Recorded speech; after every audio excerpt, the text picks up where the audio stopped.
up the account of last night.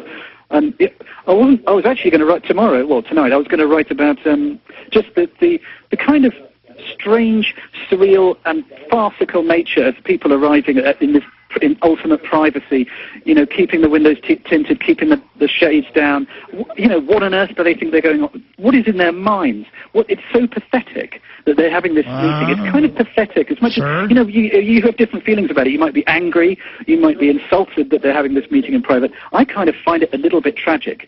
Mr. Skelton, they've stolen $14.8 trillion in 7 months of U.S. taxpayer money. The global banking ministers are meeting. They've stolen $10 trillion from Europe and England together. It would be tragic if they didn't control the military. We have Bilderberg Group, Club of Rome documents, sir. They're calling for world population reduction. They're calling for world taxes to enslave us and to, quote, streamline our lifestyles, lower our standard of living. They want one-child policy. They're meeting, they're mobsters. So, of course, but they're mobsters that the state and the government work for and protect. I mean, you got 150 world leaders, kings, queens, banker heads, government ministers, meeting in secret, violating the Logan Act, the U.S. ministers, and then you, the London Guardian. Is it the Guardian in the top 5 newspapers, or is it the top 10? Oh, yeah, I mean, it's one of the big broadsheets, so it's, what, top 5? But I mean, the London Guardian is the biggest paper in Europe. I mean, I know that because I've been to Europe. No, that's the paper you see everywhere. No, in fact, pull up. I should point out, I'm not really, I'm not a journalist. I write jokes about, Amy Whitehouse and for a living. That's why they sent you, because they thought you wouldn't be able to recognize what was really happening. But I think you're a smart guy. With respect, that's not what happened. I was aware that they weren't going to send anyone, and no one was writing about this. So I approached them, and I said, under the cover, of wanting to make a few jokes about it, I said, why don't I go over and cover this? They said, okay, that sounds funny.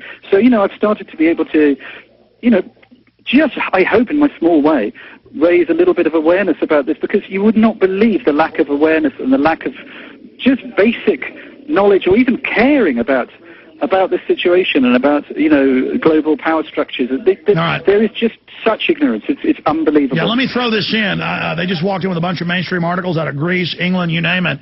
Yes, there are members of the State Department and others on record meeting in Greece this weekend. So all these Obama people are going over to Greece, but then the news won't say they're there because it's a felony. Now, Rick Perry, in 2007, he's the first to ever arrogantly tell the Dallas Morning News he was going to Bilderberg.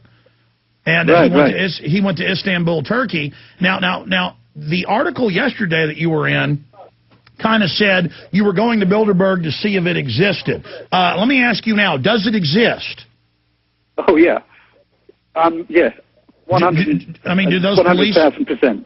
Do those police exist that took you to jail? Well, yeah. I'm calling from the police station. You know how many times I've been in a police station in my life? Twice. Both days here at Bilderberg. Now, I've never been arrested. I've never had a crossword with a policeman, and now suddenly this. Yeah, but that's what Winston Smith's upstairs neighbor, when he brings him into the cell and he goes, "They got you too?" And he's like, "I don't know why I'm here. I must have done something. I'm sure I deserve it. My son turned me in. I'm so proud of him." I mean, do you understand that's the level we've reached? I hope I'm not coming across as that. I hope I'm not saying I've done something wrong here. I'm really not. Evil. What I am saying though is that forgive me if I'm. You've been doing this for years. This is my first Bilderberg. I know I'm a bit naive. I know that. I appreciate that. And it's been a real eye-opener for me, and it's just been an extraordinary experience, and it's made me more aware of the seriousness of the situation, because there are people here taking this thing very seriously. So I think everyone should. Are they going to let you go? Well, do you know what? I don't know. They're just sitting about. It's strange. I'm just sort of here. I don't really know what's. Well, Obama says he supports indefinite detention like Bush. So maybe this is the last time we'll ever talk to you. Maybe that's just all. Well, I hope not. Where'd Mr. Skelton go? Where did Charlie go? He disappeared. It's part of freedom. Well, give my love to Mum and Dad. Yeah, well, hey, in fact, this may be the last time. You want to say bye to your family, maybe? I'm not going to do anything so chilling. But, this is freedom. Look, and this is, also, on a serious note, this is the first time I've experienced, in a very, very real, visceral way, the withdrawal of freedoms. Just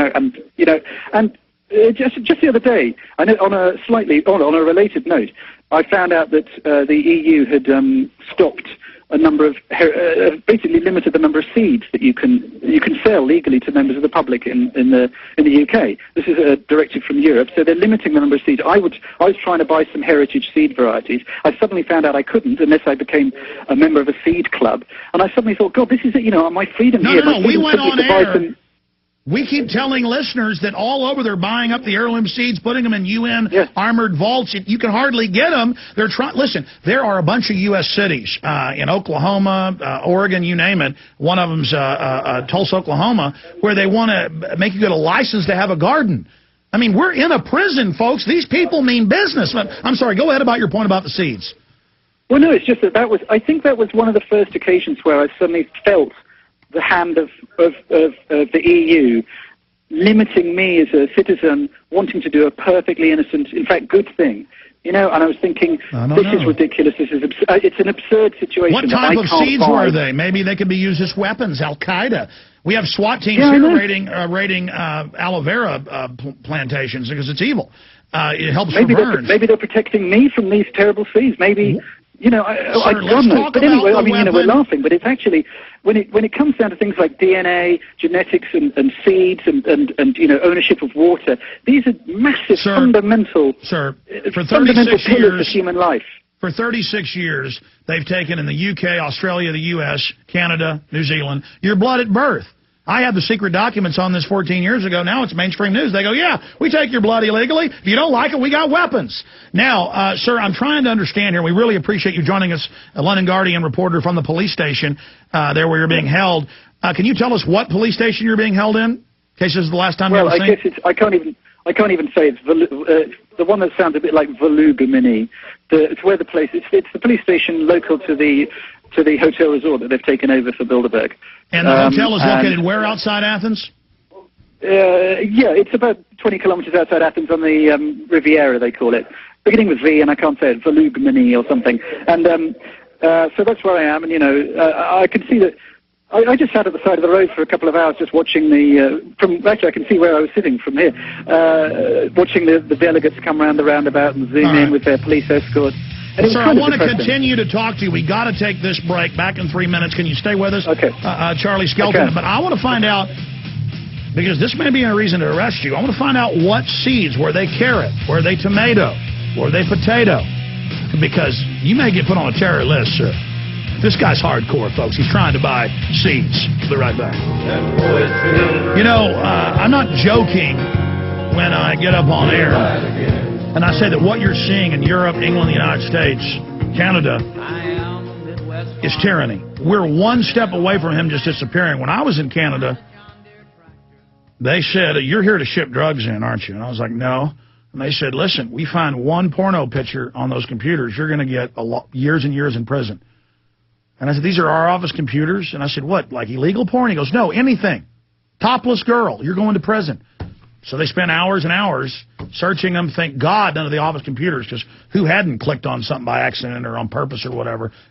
Porn's everywhere on the web. None of it on our computers. And they were cussing at me, screaming at me. It sounds like the Greeks aren't that mean. They didn't shove on him and grab him, he said. But that's where this is going. I mean, I was there being told how I was going to be going to a Toronto prison. Going back to our guest, London Guardian reporter. He's filed 2 stories now, one about his arrest yesterday and one about how he was going and, breaking it down. And we go back now to Charlie Skelton. Charlie, you're in the police department right now. Are you miles away from the meeting spot of Bilderberg? Hello? Yes, sir. Sorry, I couldn't hear you. There were loud Greek voices. Sorry. So you're just stuck in the police department and that's the end of it? Yeah, no, well, I got a feeling I'm about to be waved off, what with me, A, being no threat whatsoever, and B, no one seems to know what's going on. What type of questions? Well, because they're so compartmentalized. I'm sorry, go ahead. I was going to pass you over to one of the policemen, if you'd like. Oh, I'd like to talk to him. What's his name? Yeah, okay, it's a lady. It's the one I described as